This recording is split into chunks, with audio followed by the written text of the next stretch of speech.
Sige, bilisan mo lang ha.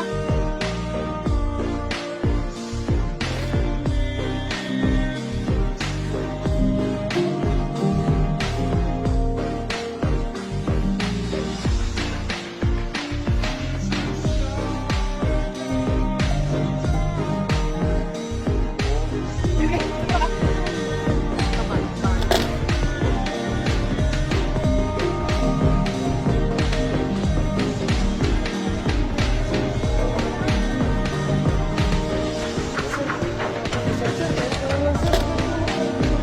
Hindi pwede.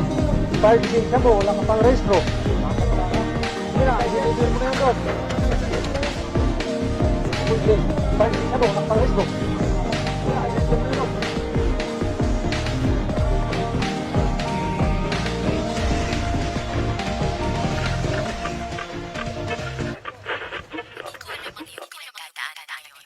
Minsan, mahirap talaga ang buhay.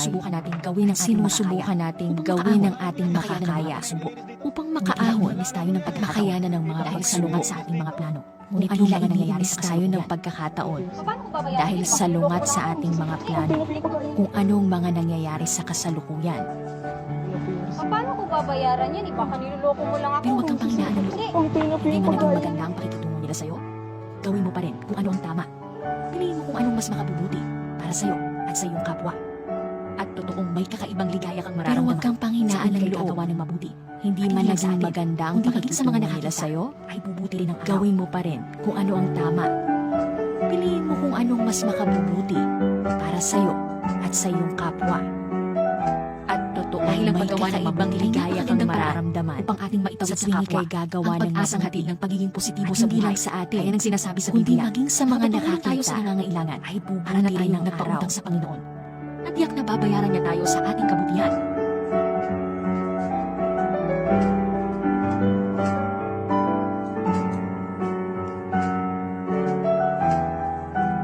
Dahil ang paggawa ng mabuti ay napakagandang paraan upang ating maitawid sa kapwa ang pag-asang hatid ng pagiging positibo sa buhay.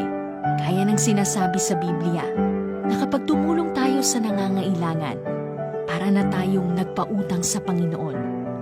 At tiyak na babayaran niya tayo sa ating kabutihan, pag-ibig at pananampalataya at tunay na ang kapayapaan ay isa sa atin. Muli ako si DJ Leslie. Salamat at magandang araw sa lahat.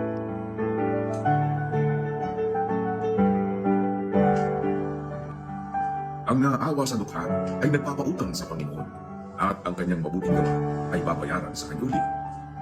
Kawikaan 19:17.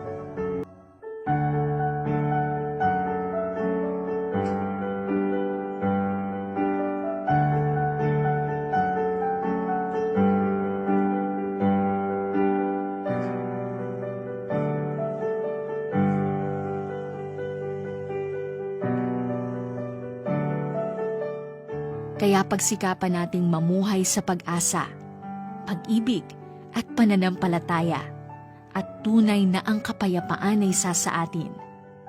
Muli ako si DJ Leslie. Salamat at magandang araw sa lahat.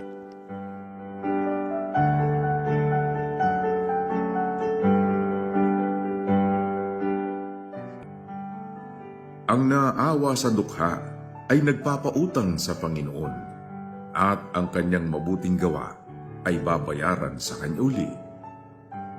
Kawikaan 19:17.